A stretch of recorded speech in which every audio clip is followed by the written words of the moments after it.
Bismillahirrahmanirrahim. Assalamualaikum warahmatullahi wabarakatuh. Selamat berjumpa kembali anak-anakku semuanya yang saat ini sudah mempersiapkan diri untuk mengikuti pembelajaran bahasa Indonesia pada pertemuan yang kedua. Pada pertemuan yang pertama kita sudah belajar tentang teks deskripsi, struktur, dan unsur-unsurnya. Unsur-unsur apa? Unsur-unsur kebahasaan. Dalam pertemuan yang kedua ini, kita akan belajar kegiatan ketiga halaman 14 buku paket ya, tentang penelaahan dan penyusunan teks deskripsi secara bersamaan atau klasikal. Anak-anakku semuanya, sebelum kalian melakukan penelaahan dan penyusunan teks deskripsi, yang harus kalian lakukan adalah kalian harus benar-benar sudah memahami apa itu teks deskripsi, kemudian strukturnya, lalu unsur-unsur kebahasaannya. Baiklah, Umi akan mengulang sedikit dari materi yang sudah Umi sampaikan di pertemuan yang pertama, yaitu unsur-unsur kebahasaan. Unsur-unsur kebahasaan yang pertama adalah penggunaan kata sifat. Kata sifat ini berfungsi menjelaskan, menerangkan, atau mendeskripsikan sebuah kata benda. Contohnya apa? Misalkan tinggi, besar, putih, menarik, dan sebagainya. Contoh dalam sebuah kalimat, objek wisata itu sangat menarik perhatian para pengunjung. Menurut kalian, manakah yang termasuk kata sifat? Ya, kata sifat dalam kalimat tersebut adalah menarik. Kemudian, penggunaan kata keterangan. Kata keterangan ini menjelaskan kata sifat, kata kerja, dan kata bilangan. Adapun contohnya seperti karena, menggunakan, dengan, dan sebagainya. Contoh satu kalimat, anak itu pergi ke sekolah dengan berjalan kaki. Menurut kalian, manakah yang termasuk kata keterangan? Ya, kata keterangan dalam kalimat tersebut adalah dengan.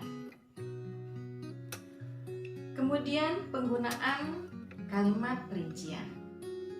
Ketika kalian melakukan penelaahan dan penyusunan sebuah teks, kalian harus bisa merinci dengan sejelas-jelasnya gambaran suatu objek. Kemudian, penggunaan imaji. Penggunaan imaji ini seolah-olah pembaca, penulis dapat melihat, mendengar, ataupun merasakan objek yang ada di sebuah teks tersebut. Kemudian penggunaan majas. Majas adalah gaya bahasa yang bukan makna yang sebenarnya. Biasanya, majas ini berfungsi menuangkan pesan atau menyampaikan pesan dengan kiasan. Contohnya, bangunan itu sudah selesai oleh tangan-tangan terampil, sehingga hasilnya sangat istimewa. Nah, manakah menurut kamu tentang majas? Yaitu tangan-tangan terampil. Kemudian penggunaan kata benda atau kata ganti. Biasanya seperti apa contohnya? Rumahku, kucingku, sepatuku, bajuku, dan sebagainya. Itu adalah kata ganti atau kata benda. Kemudian penggunaan kata-kata perasaan dan kesan, yaitu adanya penilaian di situ. Penilaian apa? Menarikkah atau tidak menarik? Menyenangkan atau tidak menyenangkan? Nah, disitulah ada penilaian tentang suatu objek. Bagaimana anak-anakku sekalian?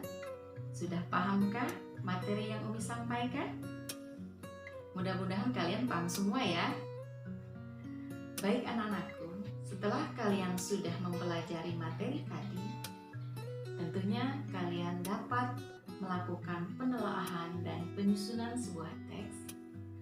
Umi berharap kalian baca buku paket halaman 14. Di situ ada tugas 1. Kalian baca tentang teks tersebut. Cukup sekian dari Umi. Semoga apa yang Umi sampaikan dapat bermanfaat buat kalian semua. Wassalamualaikum warahmatullahi wabarakatuh.